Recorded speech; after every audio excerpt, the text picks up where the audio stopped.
Focus Retail, le pitch. Fini les bouts de papier qu'on laisse au fond du sac à main. Notre start-up de la semaine propose un ticket de caisse dématérialisé, digital et éco-responsable. Pour en parler, j'ai le plaisir d'accueillir Léna Crollo. Bonjour. Bonjour. Vous êtes présidente de Believe et toujours à mes côtés, Valérie Piotte, directrice générale d'Altavia Cosmic. Alors Léna Crollo, comment fonctionne ce ticket de caisse dématérialisé ? Alors, bonjour à tous. C'est une très bonne question. En fait, nous, on est parti du constat qu'effectivement, imprimer un bout de papier à chaque transaction, ça n'allait pas. L'envoyer par mail, pour d'autres raisons, c'était pas forcément optimal non plus. Donc, nous, on a une solution qui permet à tous les clients du magasin de récupérer leur ticket instantanément après le paiement en scannant un QR code en caisse.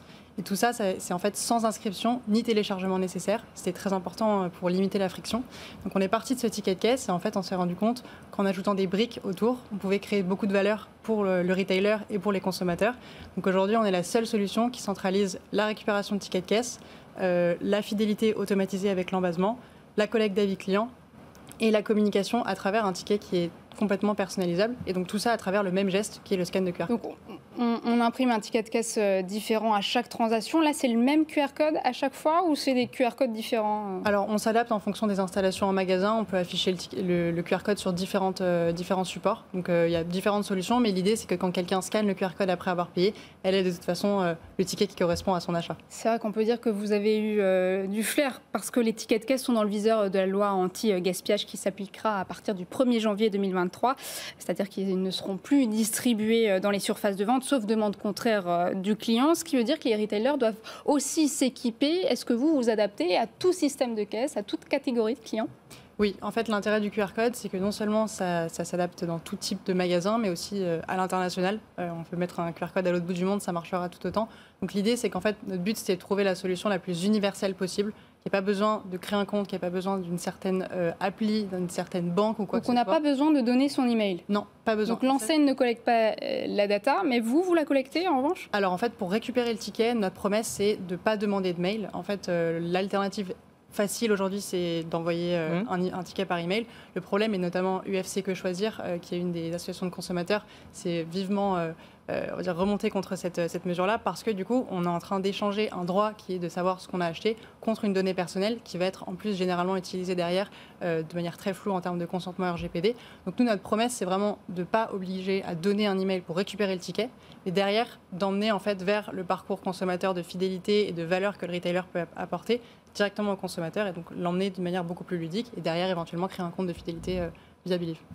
Et est-ce que vous pensez que le consommateur va faire cet effort de flasher le QR code pour pouvoir retirer son ticket de caisse alors qu'aujourd'hui, effectivement, soit on lui donne encore en papier, soit il est envoyé par mail, donc il n'a aucun effort à faire ? Alors, c'est une très bonne question. Avec la loi, le ticket, de toute façon, ne sera plus imprimé. Donc, a priori, le papier ne sera plus l'alternative numéro 1. Pour l'email, ça veut dire que la personne qui arrive pour la première fois va devoir donner son email. Donc, ça prend beaucoup de temps en caisse. Il y a aussi des taux d'erreur assez incroyables en termes de quand on prend des notes du mail. Donc, l'idée, en fait, c'est que les gens, de plus en plus, sont sollicités et ne veulent plus donner leur mail parce qu'ils savent très bien que derrière, ils vont se faire spammer. Donc, en fait, les gens sont beaucoup plus enclins à donner, à scanner un QR code sans donner d'email. Et en fait, on a remarqué quelque chose qui n'était pas forcément prévu, que ça devient très ludique et c'est presque un jeu pour les gens puisque c'est presque magique en fait de scanner un QR code et de se dire comment il m'a trouvé, c'est mon ticket. Donc on a des super résultats de scan beaucoup plus élevés qu'en fait le nombre de gens qui vont donner leur email ou qui vont demander un ticket en papier. D'accord. Et par exemple, dans la distribution alimentaire, où on sait que le temps de caisse est le plus court possible, scanner un QR code ne va pas augmenter ce temps de passage qui n'est pas forcément bénéfique pour l'enseigne ? C'est une très bonne question. En fait, au contraire, ça va le diminuer en moyenne de 60% parce que nous, comme je l'ai dit, on centralise différentes briques. Donc il y a le ticket de caisse, mais il y a aussi l'embasement fidélité qui peut ensuite être fait de manière autonome par le client, donc pas besoin de donner toutes ces informations en caisse. Et il y a la collecte d'avis client. Et ça, en fait, aujourd'hui, par exemple, dans certaines enseignes, ils vont mettre des QR codes en caisse pour que la personne scanne et laisse un avis.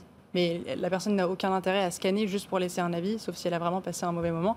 Là, l'idée, c'est tout centraliser. Donc, en fait, quand on prend toutes les briques, ça diminue d'en moyenne 60% le temps de passage en caisse.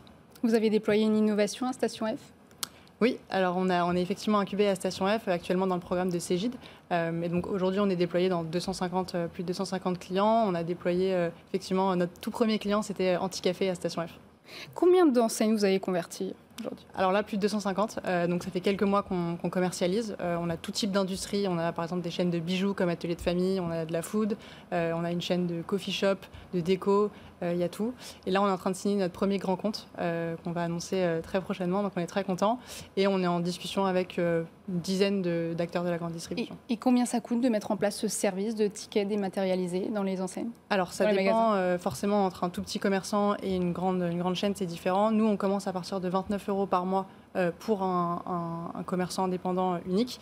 Et ensuite, c'est évidemment dégressif en fonction du nombre de caisses. À partir de 1000, 2000, 3000 caisses, évidemment, c'est pas 30 € par caisse. Donc c'est largement dégressif pour les grandes enseignes. C'est vrai que c'est assez fort, hein, parce que vous avez créé votre start-up en mai dernier. Vous avez déjà annoncé une levée de fonds, 1,3 million d'euros. À quoi vont servir ces fonds? Alors principalement, c'est construire une équipe, donc principalement sales et tech. Donc du recrutement, voilà, principalement. recrutement. Donc l'équipe qu'on a aujourd'hui, on est 13, donc on est passé de 3 à 13 en 6 mois, donc c'était une belle réussite et voilà, on est tous prêts pour avancer le plus vite possible. Merci beaucoup Léna Crollo d'avoir été avec nous sur le plateau de BFM Business. Je rappelle que vous êtes présidente de Believe.